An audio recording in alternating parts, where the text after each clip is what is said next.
Hey YouTube, I'm Windraiser and I'm coming to you with another Transformers review. And I'm going to be reviewing a figure that I don't know if I've reviewed it yet, but I'm going to go ahead and do it anyways. Is Transformers Prime Starscream. Now, this version of Starscream is interesting to say the least. He was the most cunning and vicious version of Starscream, and the gentleman who voiced him is also, for those who have ever played Diablo 3, is the same voice of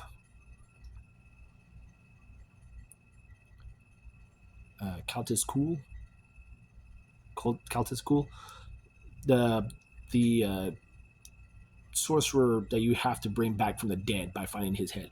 If you know Diablo 3 and you know what character I'm talking about, you know who he is because he also voiced Starscream in Transformers Prime. But yes, this version of Starscream, I do like this very much. I do have another Prime character, though he's a legacy and he's right behind my phone, but he's in robot mode, so I don't have him in vehicle mode to make a size comparison. I can size comparisons I can do with Jets is here he is with Metal Hawk,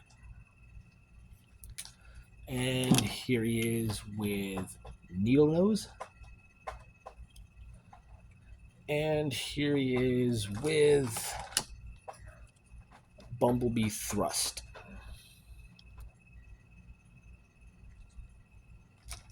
So, very cool figure. Now, this one, it had a special weapon that was the same plastic as his cockpit here, but it was like a mech tech weapon, but with a battery and a light in it. I think it was like a missile launcher or something, or it transformed into a missile, but I don't have that. He has the same ports underneath his wings. Um, he does have missiles. I think, yeah, he does have his missiles. I have those put away somewhere. But very cool jet mode, very sleek. I do like it. The only real kibble you see underneath, aside from what will be his legs, is his head in the worst yoga pose possible. Like, that's going to be fun, smelling your own butt. But let's go ahead and get into his transformation. So what we're going to do is we're going to come to these panels right here and unhook them and flip them backwards. Okay. So once we have that, we can go ahead and move them back to about there. Next, we'll come to the nose cone, unhook it, swing it all the way up, as far as it'll go. Once you do that, you come to the feet and unpeg them.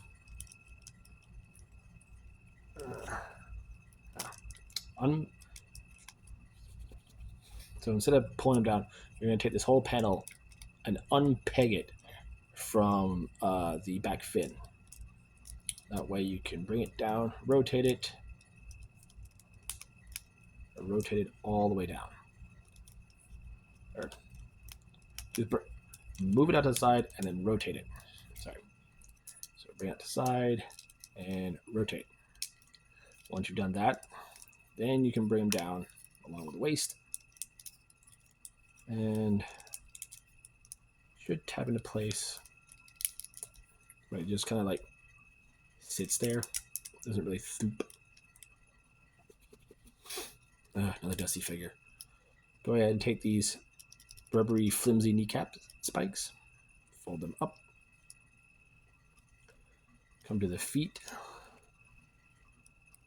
and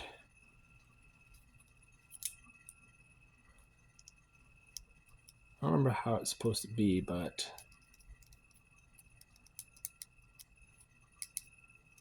I think the fin's supposed to be like that. Yeah. Now we'll come to the back part of the jet, unpeg it, bring it down, bring his head forward. It's pushed up like this, so go ahead and bring it down.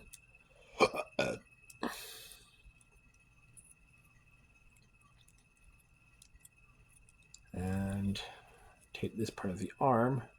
As you can see, it's a panel here. You're going to swing it down. To do that,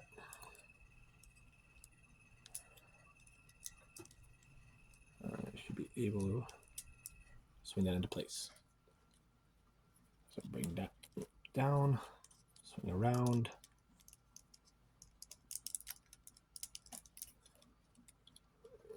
Should just sit into place. There it goes. So the chest should look like that. Rotate the shoulders. Lift up the shoulder pad, bring up the hand. And this was up. Basically put it down. And rotate the hand. Do the same on the other side. Rotate the arm. Rotate the hand. Fold up the fin. And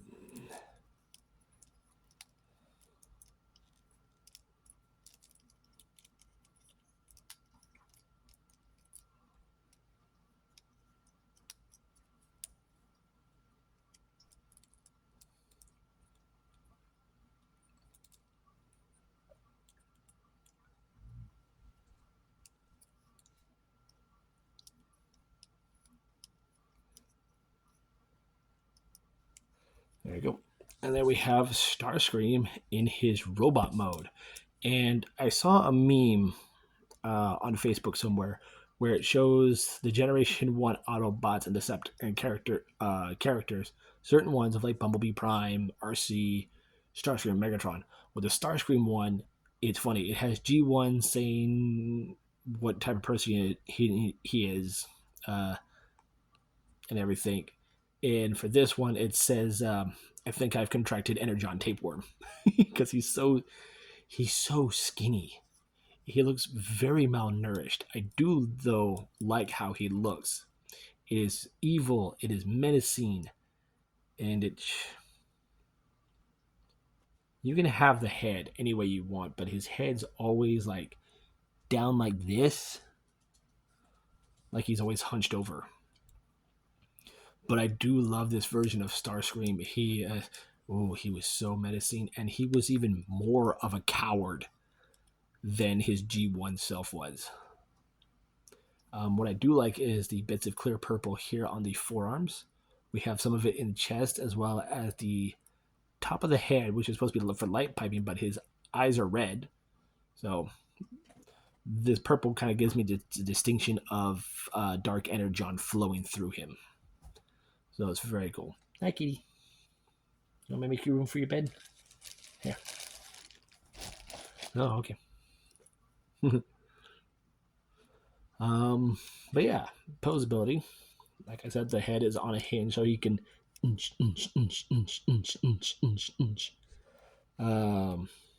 there's a ball joint above that, so there's good range of motion there. The shoulders are on a ball joint, so there's a good range there. There's a bicep swivel, elbows down here, so over 90 degree bend at the elbow. Wrists are on a ball joint, so there's good rotation and some wiggly waggly. No waist articulation due to how he transforms. There is leg articulation, so legs can go forward that far, up that far, or forward that far.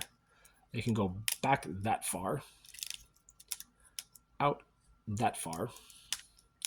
There is a thigh swivel just below that. About 90 degree bend at the knee. The spikes do move. Aside from his feet, it's just forward and backward.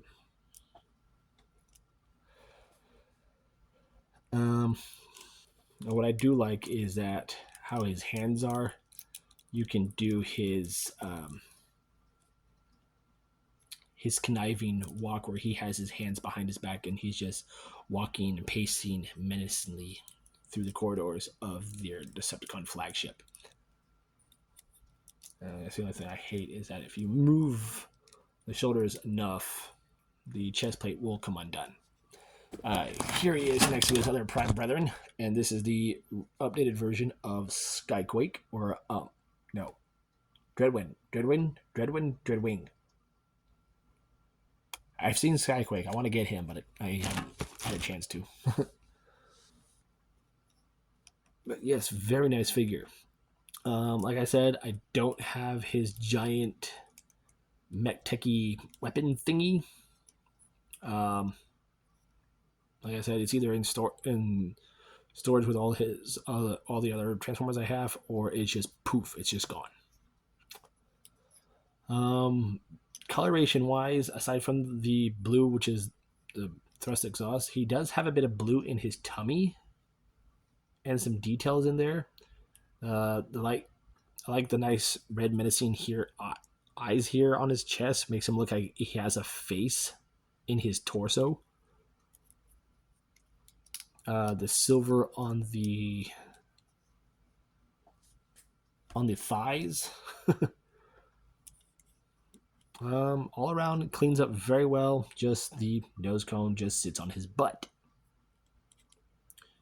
But I'm okay to look past that. It's just there. And I can hear his voice just looking at this figure. It was a good character. And it was the only character that got beat up by a little human girl. Yeah, this giant, scary ish Decepticon got his thrusters handed to him by a little child. If anyone hasn't seen this show, spoiler. But if you do want to watch the show, this is not sponsored. You can watch it on the Tubi app, TUBI, and you can watch every episode of Transformers Prime. I think every episode of Transformers Prime on that website. If not, you can find them all on YouTube. But yeah, Transformers Prime Starscream. Should you get him? If you cannot find the first edition, he's a second best, and he's worth it. He's worth the pickup. This guy was given to me by a friend in the mail, and a bunch of other stuff. That's why I said I don't have his weapons on me. They're somewhere, but I hope to find them. But there you guys have it. There is my review for the Transformers Prime Starscream. I'm Windracer. Y'all have a nice night.